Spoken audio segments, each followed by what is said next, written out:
March 25, 2017.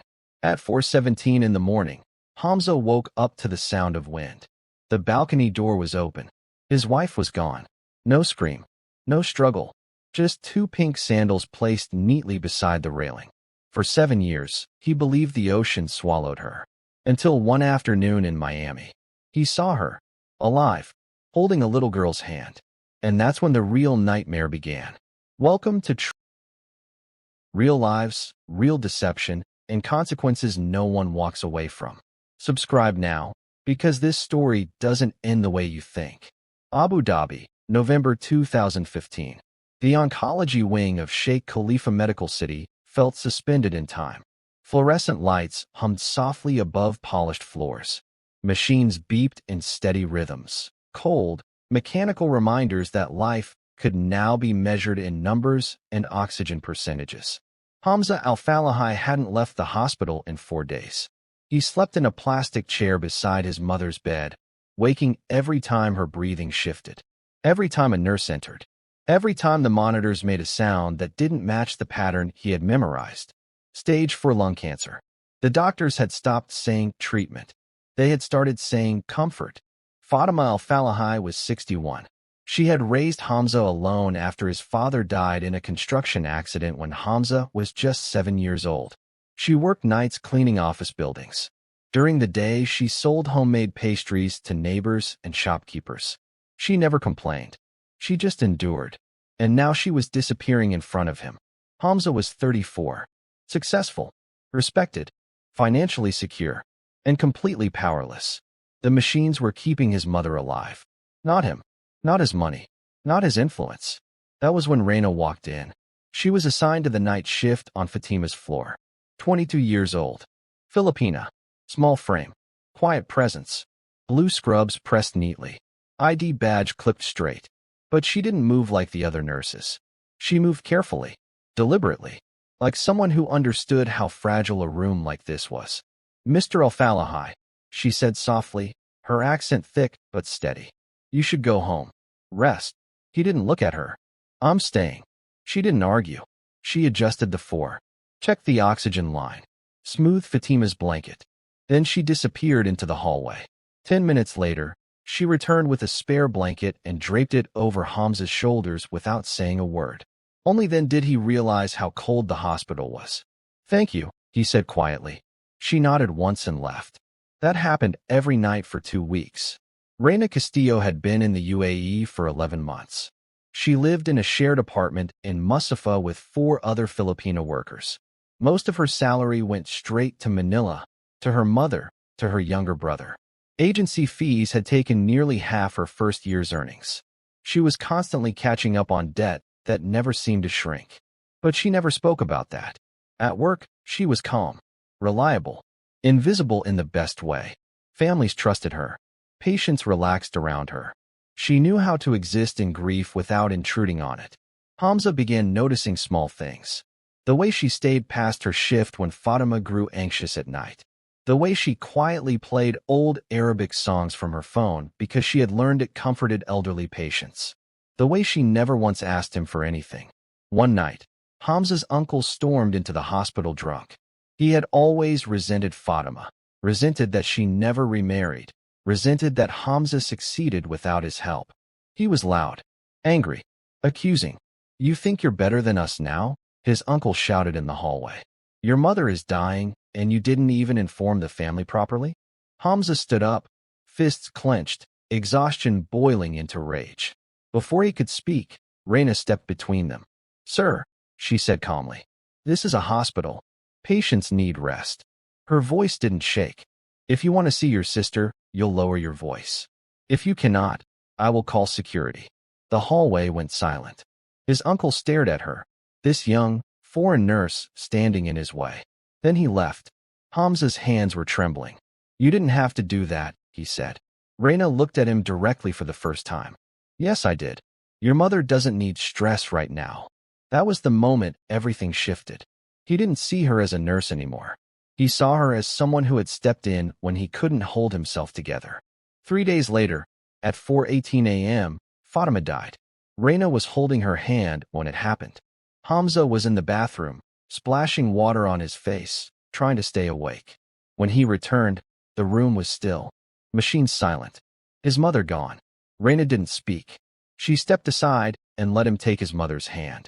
Then she quietly left the room to give him space. The funeral was small, controlled, dignified. Hamza felt hollow, like someone had scooped everything out of him and left only air. Reina wasn't required to attend. Her shift started at 6 a.m., but she stood at the back of the mosque in a borrowed black abaya and stayed for the entire service. Afterward, Hamza found her outside. "You didn't have to come. I know." There was a silence between them, not uncomfortable, just heavy with things unsaid. He wanted to thank her for protecting him, for staying, for holding his mother's hand. But the words felt too big. Instead, he said, "Can I take you to dinner? Just to say thank you." She hesitated, then nodded. That dinner became another, then another. Within 6 weeks, they were married. His family didn't attend. They called it disrespectful, said he was dishonoring his mother's memory by moving on too quickly. Some whispered she had manipulated him, that she saw his grief and took advantage. Hamza ignored them. Reina made him feel less alone. She didn't try to fix his sadness. She just stayed beside it. But even in the early days, there were things she avoided. Whenever he asked about her family in Manila, she gave short answers. "My mother is sick. My brother is trying to work." That was all. Once, her phone rang at 2 a.m. She answered in Tagalog, voice low, urgent. When he asked who it was, she said, "Just my brother. Family problem." She never said his name. He noticed, but he didn't press. Because when you've already lost someone, you learn not to question the person who helped you survive it. And that is where this story truly begins. Marriage changed the atmosphere almost immediately. At first, it felt peaceful. Reina quit her hospital job 3 weeks after the wedding. Hamza hadn't asked her to, but she insisted. "I want to focus on us," she said, "on building something stable." Hamza didn't question it. His business was doing well. He earned more than enough to support both of them comfortably. He told himself this was love. The first time money went missing, it was small enough to dismiss. February 2016. Hamza kept emergency cash in the locked drawer of his home office, around 10,000 dirhams. It was a habit he developed after years of watching his mother struggle. One afternoon, he opened the drawer to pay a contractor and noticed half of it was gone. 5,000 dirhams. That evening, he mentioned it casually while Reina folded laundry on the bed. "Did you take some cash from my office?" She looked up, confused, or at least she appeared to be. "Oh, yes. I meant to tell you. Groceries, some household things, and I sent a little to my mother. She needed medication." "How much?" "Maybe 3,000, maybe 4,000. I'm not sure exactly." The vagueness bothered him more than the money. "I'd just like to know ahead of time," he said. "Of course," she replied quickly. "I'm sorry. I didn't think it would be a problem." He dropped it. But something about the way she avoided eye contact lingered. A few weeks later, the late-night phone calls began. Always after midnight. Always in Tagalog. Always in a whisper. At first, he ignored it. Manila was hours ahead. Different time zone. Family emergencies. But it kept happening. March 2016. Hamza woke up at 1:38 a.m. and reached across the bed. Empty. He heard her voice from the balcony. Urgent, strained. He stepped quietly into the hallway and listened. He couldn't understand the words, but he understood the tone. Fear. Pleading. When she came back inside 20 minutes later, she slipped into bed without realizing he was awake. The next morning, he asked carefully, "Everything okay last night?" She didn't turn around from the kitchen counter. "Just my brother. He's struggling." "What kind of struggling?" "Money problems. Business issues. You know how it is. I can help if he needs it." "No," she answered too quickly. "I'm handling it." That phrase became her shield. "I'm handling it." Anytime he asked about the calls, anytime he asked about money sent back home, anytime he asked for details, and every time he pushed a little further, she cried. Not dramatically, just enough. "I don't want you to think I married you for money," she'd say softly. "I'm embarrassed my family is still struggling." So he stopped asking, because he didn't want to become the villain in her story. But the cash kept disappearing. April, 6,000 dirhams. May, Nearly 12,000. Always with an explanation. Medical bills. Repairs. Emergency expenses. Always vague. Always urgent. And then came the moment that shifted everything. Late May 2016. Hamza had a supplier meeting in downtown Abu Dhabi near Madinat Zayed. Afterward, he stopped near a money exchange office to withdraw cash. That's when he saw her, Reina, standing across the street. She wasn't alone. A man in his late 40s stood beside her. South Asian, well-dressed, confident posture. They were standing close. Too close. The man handed her something, a thick envelope. She took it quickly and slid it into her purse. Then she looked around. Not casually, carefully, scanning. Hamza instinctively stepped behind a pillar. His phone buzzed. A message from Reina. At the salon, nail polish medium skin tone, be home by 5. Miss you. His chest tightened. She wasn't at a salon. He sat in his car for 15 minutes staring at that text. Part of him wanted to confront her immediately. Demand answers. Another part of him, the part still terrified of losing someone he loved, chose silence. That night, she came home with freshly painted nails. Kissed him. Made dinner. Smiled. Acted normal. He said nothing. Because if you don't ask the question, you don't have to hear the answer. But doubt had taken root. And doubt doesn't shrink. It grows. June 2016. Hamza came home early from work and found Reina sitting on the bedroom floor. Not on the bed. Not on a chair. On the floor. Knees pulled to her chest. A manila envelope in her hands. The apartment was silent. Too silent. What's wrong? She didn't answer immediately. Her hands were shaking. I didn't want you to see this, she whispered. Hamza knelt beside her. Inside the envelope was a photograph. A small concrete house. Tin roof. Laundry hanging outside. An older woman standing in the doorway with a cane. Reina's mother. Written across the bottom in red marker were 5 words in Tagalog. She translated in a broken whisper. They know where she lives.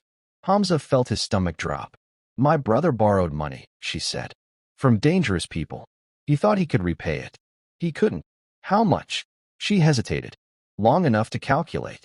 70,000 dirhams. She shook her head. US dollars. The number hit like a physical blow. That's insane. They threatened her. They sent this photo after he tried going to the police. Hamza's mind raced. Have you verified any of this? She handed him her phone. Screenshots. Messages. Photos of men standing outside the same house. Close-ups of doors. Windows. It looked real. But something didn't sit right. Why didn't you tell me sooner? Because I was ashamed, she snapped suddenly. Because I didn't want you thinking I brought problems into your life. He felt guilt creeping in. You think I'm using you, she said, tears building. You look at me differently whenever money comes up. That's not true. Then prove it. The shift was subtle. The focus was no longer on the debt. It was on his trust, his commitment, his love. My mother could die, she whispered. Please. He thought about his own mother. How helpless he felt watching her fade. How he would have given anything to stop it. And in that moment, logic lost. 2 days later, Hamza wired $70,000 to a bank account in Manila. He stared at the confirmation screen longer than he should have. Relief washed over him. He had saved someone. He had done the right thing. That night, Reina slept peacefully beside him. For the first time in months. But Hamza didn't sleep. Because the relief felt heavy. Wrong. Like he had just signed something he didn't fully understand. And 10 months later, that money would lead them onto a cruise ship. And into the ocean. March 22, 2017. 10 months after the $70,000 wire transfer. 10 months of distance. 10 months of quiet tension that neither of them knew how to fix. Hamza booked the cruise as a last attempt to save what was left of their marriage. 4 nights. Caribbean route. Departing from Fort Lauderdale. A reset. That's what he told himself. Reina hesitated when he suggested it. I don't know if now is a good time, she said quietly. When is a good time? He asked. We haven't been okay in months. She eventually agreed. The ship was massive, 19 decks, thousands of passengers, pools glowing blue against the open sea. It felt less like a vessel and more like a floating city. Their cabin sat on deck 9, starboard side, with a private balcony overlooking endless water. The first day was calm. They ate at the buffet, watched the sunset melt into the horizon. Reina even smiled a few times. But it felt practiced, like someone remembering how to act happy. Day 2. They were halfway through breakfast when her phone buzzed. Her face drained of color. "I need to make a call," she said abruptly, standing so quickly her chair scraped loudly against the floor. "We're in the middle of the ocean," Hamza said. "There's no signal. I'll use the ship's Wi-Fi." She was already walking away. Hamza sat there alone, surrounded by couples laughing over coffee, holding hands, taking pictures. He felt like he was watching his marriage slip away in real time. That afternoon, he found her standing alone on their balcony. Wind whipped her hair across her face. She was staring at the water like it had answers. "What's going on?" he asked. "Nothing. You've been tense since we boarded." She finally turned toward him. Her eyes were red. "Do you regret marrying me?" The question stunned him. "No. Why would you ask that?" "Because I ruined your life." Her voice cracked. "You had peace before me. I brought debt, problems, stress. You didn't ruin anything," he said firmly. She gave a bitter half-laugh. "Didn't I?" Before he could press further, she walked back inside. That was the first crack. The third night, March 24th. Formal dinner. White tablecloths. Soft lighting. Live piano music drifting through the dining hall. Reina barely touched her food. She kept checking her phone under the table. Her hands were trembling. "Is everything okay back home?" Hamza asked. "Fine. Too fast. Too flat." They returned to their cabin around 11 p.m. Reina took a long shower. When she came out, she wore one of Hamza's oversized t-shirts. Her hair still damp. She looked smaller than usual. Fragile. They lay in bed listening to the ocean hum outside. Hamza reached for her hand. "We'll figure this out," he said. "Whatever it is." She squeezed his hand, then leaned over and kissed him. Soft. Almost apologetic. "I'm sorry," she whispered against his cheek. "For what?" "For everything." He pulled her closer. "You don't have to apologize." They fell asleep like that, her head resting on his chest, his arm wrapped around her. At 4:17 a.m., Hamza woke to the sound of metal sliding. The balcony door. He blinked into darkness, reached across the bed. Empty. Cold air rushed into the cabin. He sat up. The balcony door was halfway open, curtains snapping violently in the wind. "Reina?" No answer. He stepped outside. The ocean stretched endless and black beneath them. No moon. No horizon. Just darkness. She wasn't there. He checked the bathroom. The hallway. Nothing. His pulse began to race. He grabbed his phone and called her. It rang once, then went to voicemail. He dialed again. Same result. He threw on jeans and ran to the front desk. "My wife is missing," he said breathlessly. The balcony door was open. The attendant's face shifted immediately. "When did you last see her?" "Midnight." Within an hour, ship security was reviewing footage. By 7:10 a.m., alarms echoed across all 19 decks. "Man overboard." Except no one saw her go over. CCTV showed Reina leaving their cabin at 4:02 a.m. She wore a hoodie, walked calmly down the hallway, entered the elevator. Alone. After that, nothing. Blind spots. Service corridors. Crew stairwells. Areas cameras didn't fully cover. She vanished into one of them. Security searched the cabin again. Two things were missing. Her passport. Her phone. Not dropped. Not lost. Taken. Her pink sandals were still placed neatly beside the balcony railing. Perfectly aligned. As if arranged. The Coast Guard searched for 48 hours. Helicopters circled. Ships combed over 200 square miles of water. No body. No debris. No sign she ever hit the ocean. March 27, 2017. Official statement issued. Presumed lost at sea. The FBI took over the case once the ship docked. Hamza was interviewed 3 times within 2 weeks. First in Fort Lauderdale, then in Miami, then again when financial records surfaced. "You wired $70,000 to Manila 10 months ago," Agent Dalton said, sliding documents across the table. "Yes." "Did you verify the threat?" "She showed me photos. Messages." "Do you have them?" They were on her phone. The phone that vanished with her. The FBI contacted authorities in Manila. The bank account he wired money to? Registered to a document processing company. They handled paperwork for overseas workers. Visas, contracts, identity documentation. No record of any loan shark. No criminal report tied to her brother. They investigated the address Reina had given for her mother. Vacant lot. Empty. Overgrown. No house. No tin roof. The photograph Hamza saw. Likely staged. Then came the final blow. 3 days before the cruise, $28,000 was transferred from that Manila account into an offshore account in the Cayman Islands.